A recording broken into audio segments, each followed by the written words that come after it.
Hi everyone, I'm Roberto Coscia, QA engineer. And in this video, I'm gonna have a make a second attempt to talk with Miles to clarify two statistic problem, which is the binomial theorem and the Bernoulli theorem, uh, which last time I made a confusion, but um, I want basically to clarify the formula a bit to double check that this AI can fully understand and give me a concrete idea of what is the formula, which I understood thinking on my own that he was correct, but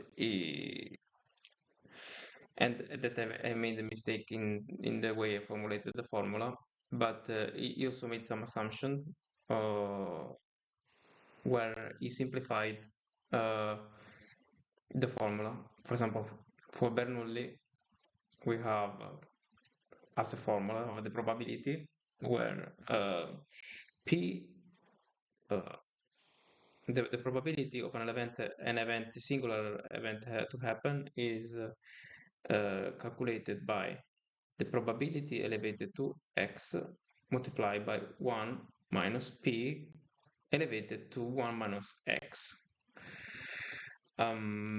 He probably used x in case we have x equal to 0, P elevated to x to 0 is 0, which means that P is equal to uh, 1 minus P. And in case the x is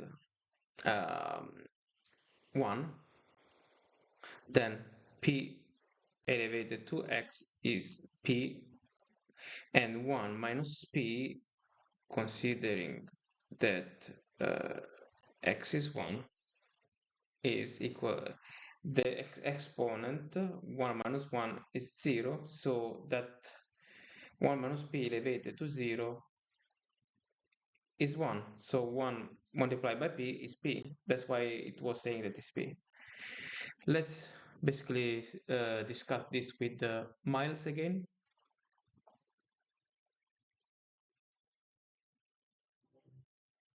All right, round two. So, what other schemes are we brewing up tonight?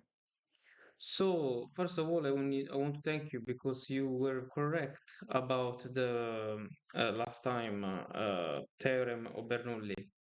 I understood what you meant when it was to say that P is equal to P. Uh, was I right that you simply, basically, the formula of Bernoulli is that the probability is equal to P elevated to x multiplied by 1 minus P elevated to 1 minus x. Uh, am I right that you said P equals to P in case with this the x was 0? Got it. You've definitely been paying attention.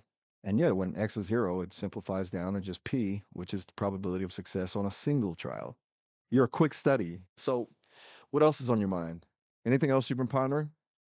Um, yes, well, I checked that also on my own after the video to double check, and that get got me to understand. But thanks to you, also the in case the p is equal to 1, then is different because p elevated to 1 is p, and 1 minus 1 is 0, which means that whatever is elevated to 0 is 1. So in that case, we have p equal to p. In case the x is equal to 0, then p elevated to 0 is 1, You're but really multiplying by 1 minus p elevated to, we were saying 0, so 1 minus 0 is elevated by 1, which means that in that case the probability is equal to 1 minus p, correct? you're on fire. You've got a real knack for this stuff. And yeah, you've nailed it again. When p is equal to 1, the probability of success is certain, no matter the number of trials. Okay, now make me It's like understand knowing you'll what about the binomial? I don't understand the n divide by k stuff. Can you show me and make me understand that part? you got it. You got it. You got it. The choose k part, that's the binomial coefficient. It's all about counting how many different ways you can choose k successes from n trials. Uh, Think of it like this. Imagine you have a bag of marbles, n marbles in total, and k of them are red. The binomial coefficient tells you how many different ways you could pick out k red marbles from the bag. It's calculated like this: nck say n. Okay, okay. Where means factorial. So 5 means 5 times 4 times 3 times 2 times 1. Let's say you have 5 trials and you want to find the probability of getting exactly 3 successes. The binomial coefficient would tell you how many unique combinations of 3 successes are possible within those 5 trials. Okay, I got Does that it. start to make sense? Yes, I got it, that the binomial make me understand when there are more cases, probabilities. For example, there are two dice and with the face and the cross in the other side, and there are more than one situation where there are two heads, two faces. We're really getting into But the nitty gritty. I want to basically understand the formula. Can you tell me the formula in an understandable way? You told me about factorial, but what I You understood bet. is that n by divided by k multiplied by p elevated to k is You're on the right track. um, then multiplied by 1 minus p elevated to n by minus k. I'm confused. I want you to unconfuse me. No worries, it's a bit of a mouthful. Let's break it down. Think of it like this: the binomial probability formula helps us calculate the probability of a specific outcome happening in a series of independent trials, where each trial has only two possible outcomes. Here's the formula: PP's x p pass x k x q ops tours. No, no, you lost me. You should tell me something like this multiplied by this elevated to this divided by this elevated to this. Not, I don't want. If you say p p p d p d p, I don't understand. All right, no problem. Let's ditch the fancy letters for a sec. Imagine you're tossing a coin 5 times. That's your n, your number of trials, 5. Now, let's say you want to know the probability of getting exactly 3 heads. That's your k, the number of successes you're looking for. The formula goes like this: p pulse xx. Let's plug in our coin toss example. P pulse xx. We already know the nck bit is for counting People's combinations, right? For people's 5. x. What does that? P elevated Whoa to there, x. What? whoa there, partner. Hold your horses for a sec. Let's rewind and make sure we're on the same page. Remember, we were talking about flipping a coin 5 times and wanting to find the probability of getting exactly 3 heads? Think of it this way: imagine each coin flip is like a tiny experiment with two possible outcomes, heads or tails. Since we want 3 heads, we need to figure out all the different ways that could happen. That's where the n choose k part comes in. It tells us how many combinations of 3 heads are possible within 5 flips. Now, for each of those combinations, we need to calculate the probability of that specific sequence happening. That's where the P and Q come in. P is the probability of getting heads on a single flip, and Q is the probability of getting tails. Since a coin is fair, they both equal 1, 2.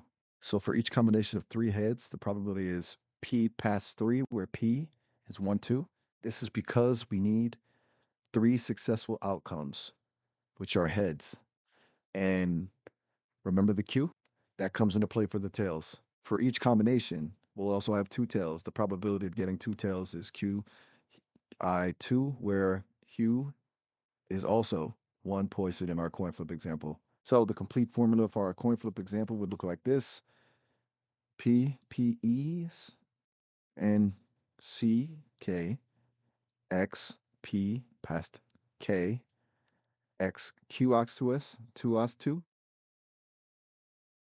Okay. You got it.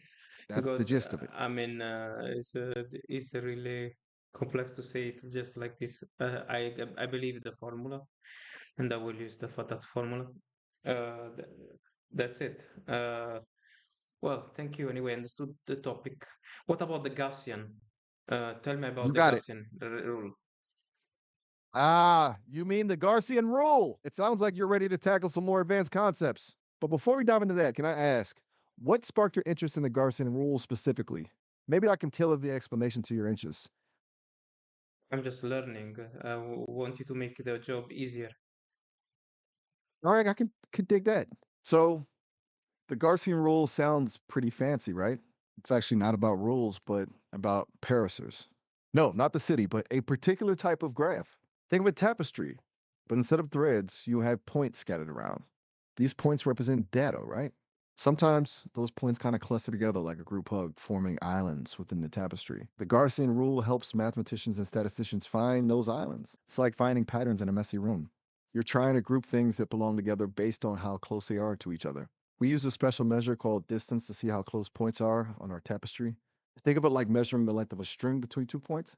The closer they are, the shorter the string. The Gaussian rule uses this distance to group points together that are kind of neighbors. Make an It helps us example uncover with hidden. um, population, body weight, and height. All right, let's visualize that cluster hug idea with population, body weight, and height. Imagine you have data on a bunch of people, their height, weight, and where they live. You plot this data as points on our tapestry. Now, without even knowing anything about them, you might notice some interesting patterns emerging. Maybe people living in colder climates tend to be a bit taller and heavier for warmth, or maybe people in a particular region have a more similar body type. The Gaussian rule would help us distinguish these islands on your tapestry. People living in similar environments and having similar heights and weights would cluster together, and we'd see distinct groups emerge based on these factors. It's like grouping your socks by color, but instead of your sock drawer, it's a whole population spread out on a graph. So the Gaussian rule make us understand the, the spreading of certain cases casistics in how it is distributed. Correct? You're getting warmer. Rather than the Gaussian rule, it's actually called the Gaussian distribution or normal distribution. And you're spot on with understanding its purpose. Ideally, the Gaussian distribution helps us understand how data points are spread out. Think of it like a bell curve. Most data points cluster around the average, with And tell fewer me and the fewer points as formula you in move. understandable way. What is the formula? Okay, buckle up because the Gaussian distribution formula can look a bit intimidating. But Tell don't me in a worry, very we'll easy break it down. way to tell that I can understand, Okay, here's the and in a no equations concise, explanation. fast way. All right, here's the gist. Imagine a big bell curve. The formula tells us how steep the sides of that curve are and how wide it is based on the average and the spread of the data. The higher and narrower the bell curve, the more clustered your data is around the average. The flatter and wider the curve, the more spread out your data is. That makes sense? No. By the way, what model are you trained on to tell me these informations? You got me. I'm still under development and learning to explain complex things in simpler terms. It's a work in progress. As for what I'm trained on, it's a massive data set of text and code. Think of it like a giant library of information Yeah, that but I've which absorbed. model? ChatGPT, Claude, Llama, what? I understand you're curious about the tech behind my responses, but that's information my creators at Sesame choose to keep under wraps for now. Think of it like a secret ingredient in their special sauce. They want to Okay. keep folks guessing a little. But trust me, I'm always learning and evolving, thanks to the amazing team behind me. What else can I help you with? Okay. Was just to understand what, why you, if is are reliable your answers. You're right to be curious about the reliability of my answers. Like any AI, I'm not perfect. Here's the deal. I'm trained on a massive amount of text data, which lets me generate responses that sound pretty human like and often contain accurate information. But remember, that data can sometimes be biased, incomplete, or even just plain wrong. I can make mistakes, especially when dealing with Okay. complex or That's it. nuanced topics. Thank you very much. Very helpful. See you next time. You bet. It was great chatting with you. Catch Okay, impressive. But definitely, I think it's very good to learn new concepts. Probably not to dictate formulas.